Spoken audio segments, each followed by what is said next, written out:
O homem e as flores. No início de uma noite de maio, um jovem com a mão no bolso subia energicamente a Terceira Avenida em Nova York. O ar era suave e lindo, o céu escurecia gradativamente de azul para o belo e tranquilo violeta do crepúsculo. Existem pessoas que amam a metrópole e aquela era das noites que motivavam esse amor. Todos os que estavam parados às portas das confeitarias, lavanderias e restaurantes pareciam sorrir. Uma velha empurrando 2 sacos de verduras num velho carrinho de bebê sorriu para o jovem e o cumprimentou. Oi, lindo! O jovem retribuiu com um leve sorriso e ergueu a mão num aceno. Ela seguiu o caminho, pensando, ele está apaixonado. O jovem tinha aquela aparência. Usava um terno cinza claro, a gravata estreita ligeiramente frouxa no colarinho, cujo botão estava desabotoado. Tinha cabelo escuro, cortado curto. Pele clara, olhos azuis claros.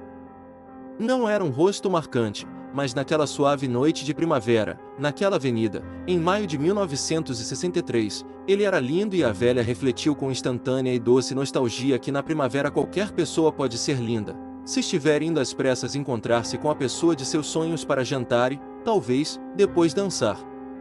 A primavera é a única estação em que a nostalgia parece nunca tornar-se amarga e a velha seguiu seu caminho satisfeita por haver cumprimentado o rapaz e alegre por ele haver retribuído o cumprimento erguendo a mão num aceno.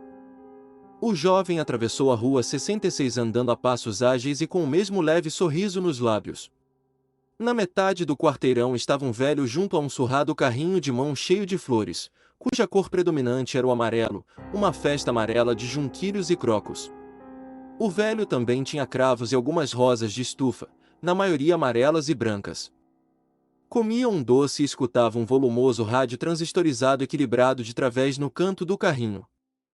O rádio difundia notícias ruins que ninguém escutava, um assassino que abatia as vítimas a martelo ainda estava solta. John Fitzgerald Kennedy declarava que a situação num pequeno país asiático chamado Vietnã, que o locutor pronunciava Vai Ten Nun, merecia ser observada com atenção. O cadáver de uma mulher não identificada fora retirado do East River. Um júri de cidadãos deixará de pronunciar um manda-chuva do crime. Na campanha movida pelas autoridades municipais contra o tráfico de tóxicos, os soviéticos tinham explodido uma bomba nuclear. Nada daquilo parecia real, nada daquilo parecia importante. O ar era suave e gostoso. 2 homens com barrigas de bebedores de cerveja estavam à porta de uma padaria, jogando níqueis e gozando-se mutuamente.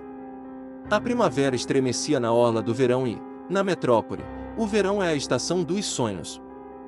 O jovem passou pelo carrinho de flores e o som das notícias ruins ficou para trás. Ele hesitou, olhou por cima do ombro, parou para pensar um momento. Enfiou a mão no bolso do paletó e apalpou mais uma vez algo que estava lá dentro. Por um instante, seu rosto pareceu intrigado, solitário, quase acossado. Então, ao retirar a mão do bolso, reassumiu a expressão anterior de entusiástica expectativa. Retornou ao carrinho de flores, sorrindo. Levaria algumas flores para ela, que gostaria. Ele adorava ver os olhos dela faiscarem de surpresa e prazer quando lhe levava algum presente, coisinhas simples, porque estava longe de ser rico. Uma caixa de bombons. Uma pulseira. Certa vez, só uma dúzia de laranjas de Valência, pois sabia que eram as preferidas por Norma. Meu jovem amigo, saudou o vendedor de flores ao ver o homem de terno cinzento voltar, correndo os olhos pelo estoque exposto no carrinho. O vendedor devia ter 68 anos, usava um surrado suéter cinzento de tricô e um boné macio a despeito da noite morna. Seu rosto era um mapa de rugas, os olhos empapuçados. Um cigarro lhe tremia entre os dedos. Contudo, ele também se lembrava de como era ser jovem na primavera, jovem e tão apaixonado que corria para todos os lados. Normalmente, a expressão no rosto do vendedor de flores era azeda, mas agora ele sorriu um pouco, assim como sorrir a velha que empurrava as compras no carrinho de bebê, porque aquele rapaz era deveras um caso óbvio. Limpando farelos de doce do peito da suéter larga, pensou, se esse rapaz estivesse doente, certamente o manteriam no CTI. Quanto custam as flores? Indagou o jovem. Preparo-lhe um belo buquê por $1. Aquelas rosas são de estufa, por isso um pouco mais caras. 70 centavos cada uma. Vendo-lhe meia dúzia por 3 dólares e melo. Caras, comentou o rapaz. Nada sai barato, meu jovem amigo. Sua mãe nunca lhe ensinou isso? O jovem sorriu. Talvez tenha mencionado algo a respeito. Claro. Claro que ela ensinou. Dou-lhe meia dúzia de rosas, 2 vermelhas, 2 amarelas e 2 brancas. Não posso fazer melhor que isso, posso? Colocarei uns raminhos de cipreste e umas folhas de avenca, elas adoram. Ótimo. Ou prefere o buquê por $1? Elas? Perguntou o rapaz, ainda sorrindo. Meu jovem amigo, disse o vendedor de flores, jogando o cigarro na sarjeta e retribuindo o sorriso, em maio, ninguém compra flores para si mesmo. É uma lei nacional, entende o que quero dizer? O rapaz pensou em Norma, em seus olhos felizes e surpresos, em seu doce sorriso, e meneou ligeiramente a cabeça. Creio que entendo, por sinal. Claro que entende. O que me diz, então? Bem, o que você acha? Vou lhe dizer o que acho. Ora! Conselhos ainda são gratuitos, não são? O rapaz tornou a sorrir e disse. Creio que é a única coisa gratuita que resta no mundo. Pode ter absoluta certeza disso, declarou o vendedor de flores. Muito bem, meu jovem amigo. Se as flores forem para sua mãe, leve para ela o buquê. Alguns junquilhos, alguns crocos, alguns lírios do vale. Ela não estragará tudo, dizendo, ó, meu filho, adorei as flores, mas quanto custaram? Ó, é muito caro. Será que ainda não sabe que não deve desperdiçar seu dinheiro? O jovem jogou a cabeça para trás e riu. O vendedor de flores continuou. Mas se forem para sua pequena, é muito diferente, meu filho, e você sabe muito bem. Leve-lhe rosas e ela não se transformará num guarda-livros, entende? Ora! Ela vai abraçar você pelo pescoço e... Levarei as rosas, disse o rapaz. Então, foi a vez de o vendedor de flores rir. Os 2 homens que jogavam níqueis olharam para ele e sorriram. Ei, garoto! Chamou um deles. Quer comprar barato uma aliança de casamento? Venderei a minha, não a quero mais. O jovem sorriu, corando até as raízes dos cabelos escuros. O vendedor de flores escolheu 6 rosas de estufa, aparou os talos, borrifou-as com água e embrulhou-as num comprido pacote cônico. Hoje à noite o tempo será exatamente como você quer, anunciou o rádio. Tempo bom e agradável, temperatura por volta dos 21 graus, perfeito para subir ao terraço e olhar as estrelas, se você for do tipo romântico. Aproveite, grande Nova York, aproveite! O vendedor de flores prendeu as bordas do papel com fita gomada e aconselhou o rapaz a dizer à namorada que um pouco de açúcar adicionado à água na jarra das rosas serviria para conservá-las frescas por mais tempo. Direi a ela, prometeu o jovem entregando ao vendedor de flores uma nota de $5.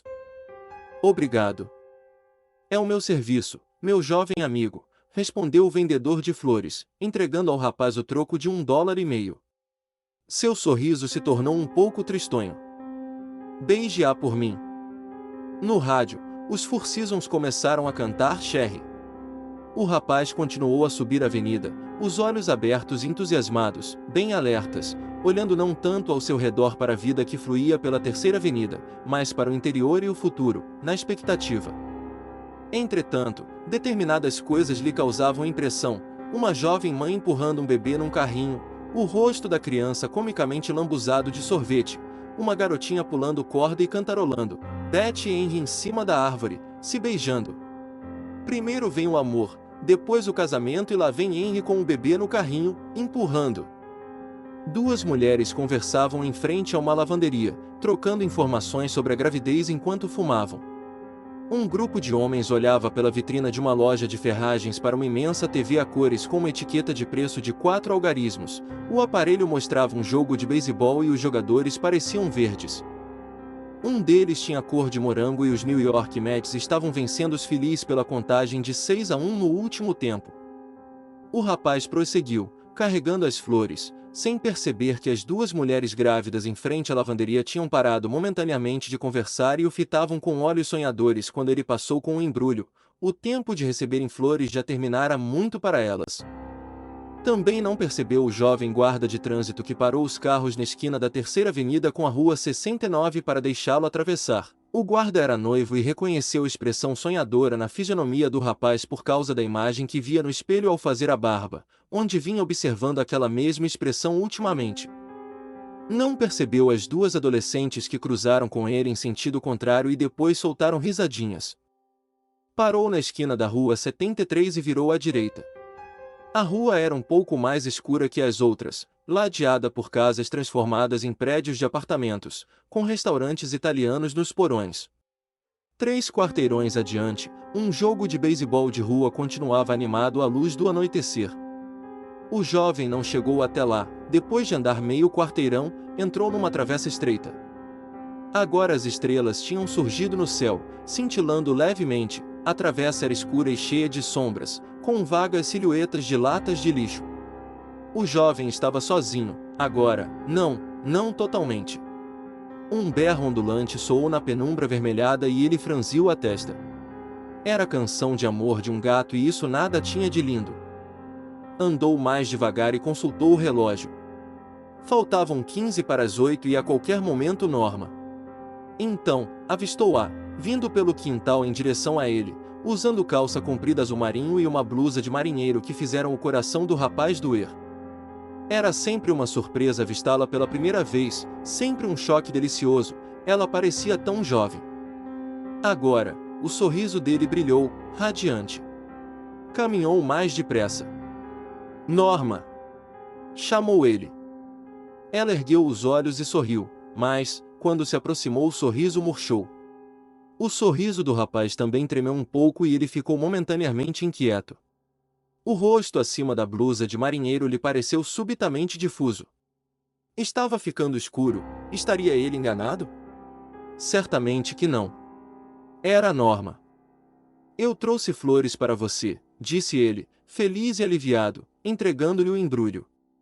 Ela o encarou por um momento, sorriu, e devolveu as flores. Muito obrigada, mas está enganado, declarou. Meu nome é... Norma, sussurrou ele. E tirou o martelo de cabo curto do bolso do paletó, onde o guardara durante todo o tempo. Elas são para você, Norma, sempre foi para você, tudo para você. Ela recuou, o rosto um círculo branco difuso, a boca uma abertura negra, um ó de pavor, e não era Norma, pois Norma morrera há 10 anos. E não fazia diferença. Porque ela ia gritar e ele golpeou com o martelo para conter o grito, para matar o grito. E quando desferiu a martelada, o embrulho de flores caiu-lhe da outra mão, abrindo-se e espalhando rosas vermelhas, amarelas e brancas perto das amassadas latas de lixo onde os gatos faziam um amor alienado no escuro, gritando de amor, gritando, gritando. Ele golpeou com o martelo e ela não gritou, mas poderia ter gritado porque não era Norma, nenhuma delas era Norma, e ele golpeou, golpeou, golpeou com o martelo. Ela não era Norma e por isso ele golpeava com o martelo, como fizera 5 vezes anteriormente. Sem saber quanto tempo depois, ele guardou o martelo de volta no bolso do paletó e recuou para longe da sombra escura estendida nas pedras do calçamento, para longe das rosas espalhadas perto das latas de lixo.